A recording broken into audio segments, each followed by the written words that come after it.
여러분 안녕하십니까? 진성호입니다. 윤석열 검찰총장이 작정을 한 것 같습니다. 자, 지금 정치 권력이 윤석열 검찰을 탄압하는 모양새입니다. 추미애 장관이 오자마자 대규모 학살 인사를 단행했고 지금 사사건건 윤석열 검찰의 발목을 잡고 있습니다. 심지어는 이 청와대 관계자 등 13명을 무더기 기소한 공소장도 비공개로 했다가 지금 무리를 빚고 있습니다. 이런 가운데 윤석열 검찰이 또 하나의 칼을 빼들었습니다. 바로 신라젠 사건입니다. 자, 이 사건은 문재인 정권의 실세가 연루됐다는 의혹들이 그동안 꾸준히 제기되어 온 사건입니다. 그런데 한창 수사를 하고 있던 이 수사부서가 사라져버렸습니다. 추미애 장관의 직제 개편 때문입니다. 그러나 윤석열 검찰총장 이대로 물러설 사람이 아닙니다. 새로 사건을 재배당하고 서울중앙지검에 있는 검사 3명을 보내서 보강을 지시했습니다. 자, 여기에는 유시민 전 장관의 이름이 나옵니다.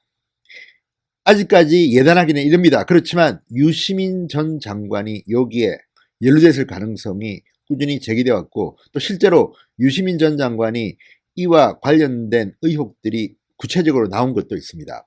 하지만 아직 검찰 수사가 나오지 않았기 때문에 관련됐다고 감히 말씀드릴 수는 없습니다. 어쨌든 이 신라젠 의혹에는 친문 실세들이 상당히 연관되어 있다. 그리고 이 주가가 폭등했다가 폭락을 했습니다. 그 과정에서 엄청난 시세 차익을 누군가는 챙겼다는 이런 것 때문에 검찰은 칼을 빼는 겁니다. 자, 윤석열 검찰총장 이제 청와대는 물론 이 정권의 실세들도 겨냥하기 시작한 것 같습니다. 진성호의 직설 시작합니다. 방송에 앞서 아직 진성호 방송에 구독자가 아니신 분들은 붉은색 구독 버튼 눌러주십시오. 더 좋은 방송으로 보답하겠습니다. 자, 이 기사를 단독으로 보도한 것이 또 묘하게도 그쪽 성향의 신문입니다. 경향신문입니다. 경향신문이 용감하게 단독 보도했습니다. 그런데 기사를 잡아보니까 처음 나왔던 기사가 많이 수정됐습니다. 처음에 유시민 전 장관이라든지 문재인 정권 실세와 관련된 부분들이 상당히 삭제된 것을 볼 수가 있습니다. 자, 그만큼 민감합니다. 저도 이 영상을 통해서 구체적으로 누가 연결됐다 이렇게 말씀드리기는 곤란합니다. 왜냐하면 아직까지 드러난 게 없기 때문에. 다만 유시민 전 장관의 경우는 이 2015년 양산 부산대 병원에서 개최된 신라젠의 팩사백 기술 설명회에서 축사를 한 적이 있습니다. 자, 아무래도 전직 복지부 장관을 지낸 유시민, 대권주자에서 한때 1, 2위를 다퉜던 유시민 노무현재단 이사장이 2015년에 부산대 병원에서 개최된 신라젠의 팩400 기술 설명회에서 축사를 했기 때문에 검찰 수사 이후 유시민과 이 신라젠과 어떤 관계인지를 두고 설왕설래가 있었던 것은 사실이기 때문에 유시민이라는 이름은 공개할 수 있습니다. 그렇지만 유시민 전 장관이 그냥 단순한 인연 때문에 축사를 했는지 아니면 진짜 연관이 되어 있는지는 아직까지 드러난 게 없습니다. 분명히 합니다. 진성호 방송은 팩트 위주로 방송한다는 것을 여러분들께 말씀드립니다. 자, 그런데 문제는 윤석열 검찰총장이 신라젠 수사팀을 보강하라, 검사를 파견하라 이렇게 지시했는데도 서울중앙지검장 이성윤 아시죠 여러분? 문재인 대통령의 경희대법대 후배 추미애 장관과 코드가 맞는 인사입니다. 윤석열 총장의 사사건건 발목을 잡아왔다는 평을 듣는 이성윤 서울중앙지검장이 처음에는 반대하다가 수용했다고 이 경향신문은 보도하고 있습니다. 자, 이 보도와 관련해서 이성윤 서울중앙지검장 측은 반대라기보다는 파견하는 과정에서 설왕설래가 있었다는 식으로 해명을 했습니다. 그렇지만 어쨌든 경향신문은 분명히 제목으로 이야기합니다.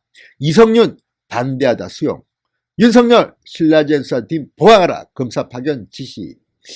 자, 이쯤 되고 보면 윤석열 총장의 칼날, 아마도 윤석열 총장은 이 정권의 문제점에 대해서 많이 아는 것 같다는 생각도 듭니다. 어쨌든 예단을 하지 마시고 이 신라젠 수사가 어떻게 될지 한번 지켜봅시다. 자, 윤석열 총장 서울 남부지검의 신라젠 수사팀 보강을 지시했습니다. 이성윤 서울중앙지검장도 당초 검찰 파견을 반대 의견 냈는데 최근 검사 3명을 파견했다고 합니다. 자, 지금 경향신문 취재 결과를 보면 윤석열 총장은 지난주 신라젠 라임 사태 관련 수사를 맡는 서울 남부지검에 수사팀 보강을 지시했습니다. 자, 얼마 전 여러분 아시죠? 추미애 장관이 검찰 직제 개편안을 내놓았습니다. 여기에 따라서 신라젠 수사를 해왔던 서울 남부지검 정권범죄합동수사단이 지난달 28일 해체돼 버렸습니다. 기가 막힌 일이죠. 이것도 당시에 신라젠 사건이 정권 실세들과 관계된 게 아닌가, 그래서 이 수사팀을 해체하고 흐지부지 시키려는 게 아닌가, 이런 비판들이 나왔습니다. 그러나 이걸 두고 볼 만한 윤석열 검찰총장은 아닌 것 같습니다. 자, 윤석열 총장은 이 사건을 재배당했습니다. 서울 남부지검에서 이 합수단이 폐지됐기 때문에 미공개 정보를 이용해 주식을 매각한 의혹을 받는 신라젠 사건을 금융조사 1부에 재배당했습니다. 서울 남부지검 금융조사 1부, 여기서 수사를 맡게 됐습니다.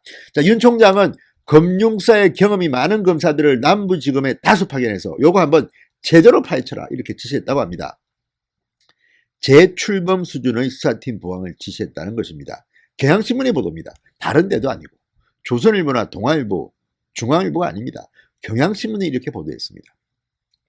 자, 그러나 경향신문은 이 같은 지시가 즉각적으로 실행되지는 못했다고 말합니다. 이성윤 서울중앙지검장은 검사를 파견해 줄 수 없다, 반대 입장을 냈다가 최근 입장을 바꿨다, 이렇게 경향신문이 보도했습니다. 다른 데가 아닙니다. 자, 그리고 이성윤 지검장은 검사 3명을 파견하기로 했다고 합니다. 자, 지난달 합수단이 폐지되면서 이 증권범죄 수사 차질에 대한 우려가 나오고 있습니다. 2013년에 신설된 이 합수단, 서울 남부지검의 저승사자라고 불렸습니다. 금융위원회, 국세청, 금융감독원, 한국거래소, 예금보험공사 등 모든 관계기관이 협력해서 자본시장의 불합리, 불공정, 이것들을 갖다가 개선하기 위해서 처리했습니다. 별명이 여의도 저승사자입니다. 자, 이 법무부의 합산 폐지 소식에 대해서 친여 핵심 실세들과의 연루 의혹이 있는 상상인, 요거는 조국 사모펀드와도 관련이 있다고 알려지고 있습니다. 그리고 신라젠, 이런 것들이 잠시 주가가 상승하게 되었습니다. 그러나 윤석열이 이런 것 부정을 참고 보지 못합니다. 다시 해. 자, 유시민 노무현 재단 이사장, 2015년 양산 부산대 병원에서 개최된 신라젠의 팩400 기술 설명회에서 축사를 했습니다. 근데 문제는 이 팩400 기술이라는 게 바로 문제의 중심에 서 있습니다. 자, 신라젠은 지난해 8월 이 팩400과 관련해서 독립적인 데이터 모니터링 위원회, 그리고 팩400 간암 대상 임상 3상 실험 무용성 평가 관련 미팅을 진행했습니다. 그때 DMC, 데이터 모니터링 위원회가 임상시험 중단을 권고했다고 공시했습니다. 이후 신라젠 주가는 급격하게 내리막길, 폭락을 했습니다. 자, 검찰은 지난해 8월 서울 영등포구 여의도에 있는 신라젠 사무실과 부산 북구 소재 신라젠 본사 등에 대한 압수수색을 진행했습니다. 자, 이 신라젠이 부산을 기반으로 하고 있습니다. 그리고 PK, 친문 실세들과 관련이 있다는 의혹들이 그동안 제기되어 왔습니다. 자, 이 문제를 이제 윤석열 총장이 칼을 뺀 겁니다. 어떻게 될까요? 지금 이 뉴스를 경향신문이 보도한 뒤 난리가 난 것 같습니다. 자, 한겨레가 이 기사를 받았는데 여기에는 이렇게 되어 있습니다. 검사 파견, 서울중앙지검에서 3명의 괜찮은 검사들이 지금 서울 남부지검 이 신라젠 수사팀이 합류했습니다. 여기에 대해서 이성윤 서울중앙지검장이 애초 반대했다가 수행했다고 알려졌다는 이 경향신문 보도에 대해서 서울중앙지검 공보관은 반대한 것이 아니다, 누구를 어떻게 보낼지 결정하는 과정을 거친 것이다, 이렇게 해명했습니다. 그러나 아무튼 윤석열 총장은 서울중앙지검에 있는 검사를 서울 남부지검으로 보내버렸습니다. 자, 신라젠의 임상 중단, 아까 제가 말씀드렸죠. 그것 때문에 코스닥 3위였던 주가가 폭락하면서 소액 개미 투자자들이 엄청난 손해를 봤습니다. 이 외에도 신라젠의 최대 주주 BIK의 이철 대표 등이 친문 실세들과 상당히 가깝게 지냈다는 것이 드러나면서 이건 드러난 겁니다. 자, 정권 실세가 이 사건에 연루되어 있다, 이런 의혹이 지금 일고 있습니다. 이걸 윤석열 검찰총장이 잡아낼 건지, 한번 기대해 봅시다. 아무튼 윤석열 총장 대단합니다. 지금 청와대의 울산시장 선거 개입 의혹, 조국 전 장관 의혹 등등과 함께 이번에는 신라젠이 어떤 충격적인 수사 결과를 발표할지 한번 두고 봐야겠습니다. 윤석열 파이팅! 김성호의 직설이었습니다. 여러분 감사합니다.